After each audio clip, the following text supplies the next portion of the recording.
Bellator MMA returns to center stage Friday night when the promotion hosts its 138th event from the Scott Trade Center in St. Louis, Missouri. In the main event, former internet street fighting sensation and Elite XC headlining attraction Kevin Kimbo Slice Ferguson returns to the cage to take on UFC Hall of Famer and mixed martial arts pioneer Ken Shamrock. Undoubtedly a curious case in combat sports, Kimbo has made a career for himself as a main attraction, often beating hapless opponents in entertaining fashion to the amusement of those watching. After gaining notoriety through a series of online videos showing the former Division I football standout fighting in backyards, Kimbo was quickly picked up by then major mixed martial arts player Elite XC, who branded the brawler a must-see prize fighter. After the collapse of the promotion, Slice would briefly appear inside of the UFC's octagon before leaving the sport altogether to pursue a career in boxing. Now with the lure of another big payday on the line, Slice has returned to the cage once more to take on Shamrock nearly 7 years after their first scheduled encounter. Long removed from being the world's most dangerous man, the 51-year-old Shamrock is now competing purely for the desire of competition.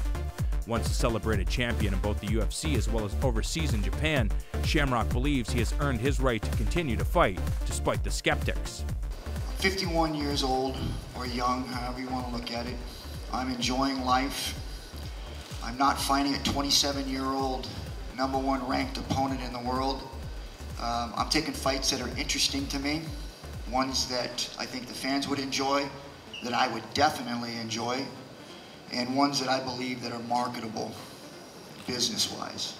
Over the years, in training and keeping myself in shape and staying fit, have earned the right to be able to fight for fun. And I think a lot of people have a hard time understanding that I don't want to go fishing. I don't want to go hunting.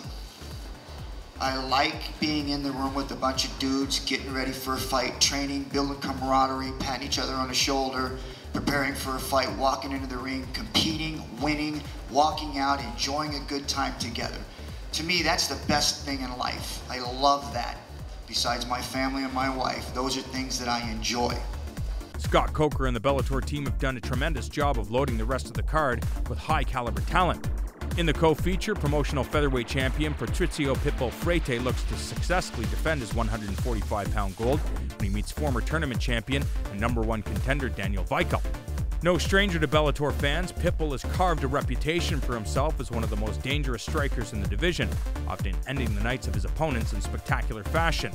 Weichel, meanwhile, has surprised many critics en route to earning his place at the top of the divisional ladder.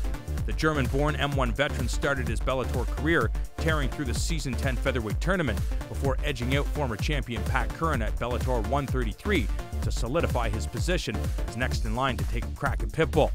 Also on the card, former 155-pound champion Michael Chandler looks to impress and get back into the win column when he tangles with proven Texas representative Derek Campos. Longtime featherweight standout and former champion Daniel Strauss collides with undefeated prospect Henry Corrales, and pro wrestling standout Bobby Lashley looks to run his current win streak to 6 straight when he meets power MMA representative Dan Charles.